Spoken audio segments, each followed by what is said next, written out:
Menan kenni normati nagalsi boba kejla Jireenyi biyya lafaa kuno Intimam garagalgala Menan kenni normati nagalsi boba kejla Jireenyi biyya lafaa kuno Intimam garagalgala Fannoo keeni ilaala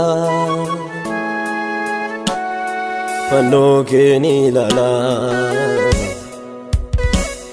Isatu gabaa mabdii gargala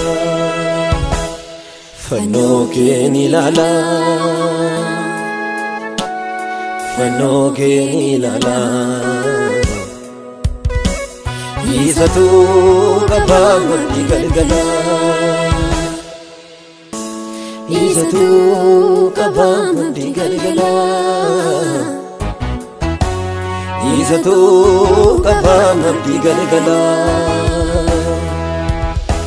Waaqa jaalala Waaqa jaalala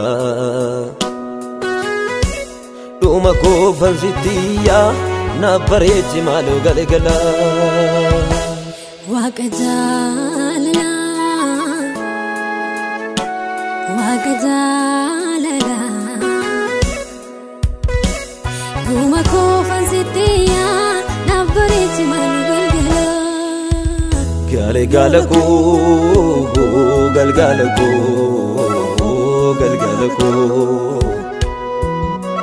Galgala koo sitti kenne ani galgala koo Galgala koo Galgala koo Galgala koo sitti kenne galgala koo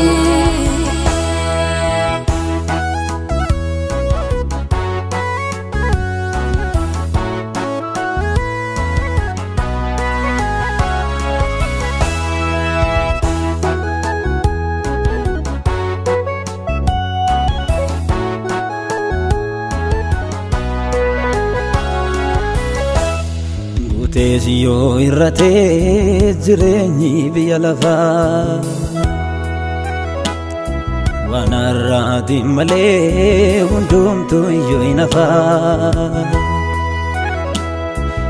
Teesiyo irratee jireenyi biyya lafaa waan har'aatiin malee hundumtuu iyyuu hin hafaa Si godhadheera abdii koo naan dadhabee jaalallee koo Si godhadheera abdii koo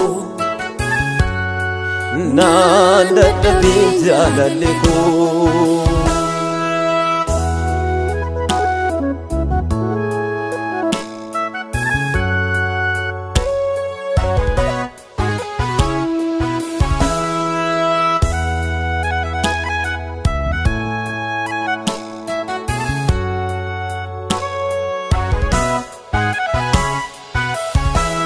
Gaddisa konin godhadhu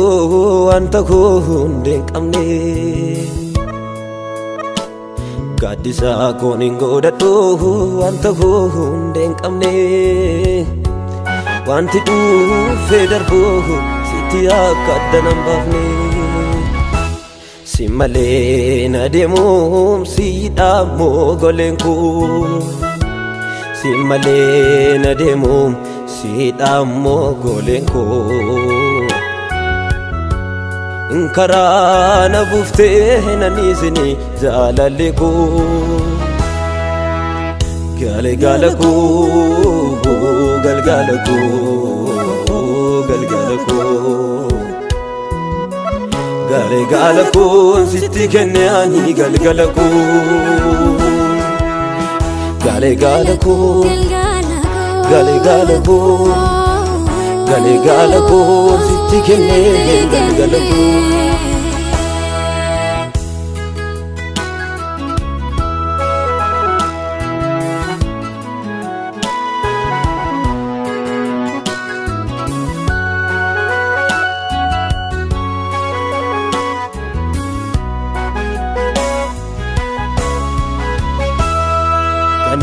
man nawamte galgala na wallalini utun si wajjin deemu alaatti nan dhiisini ganama nawamte galgala na wallalini utun si wajjin deemu alaatti nan dhiisini adara adara adara galgala kun balleessini adara adara adara galgala kun balleessini adara galgala kun balleessini adara galgala kun balleessini adara galgala kun balleessini adara galgala kun balleessini adara fannoo keen ilaala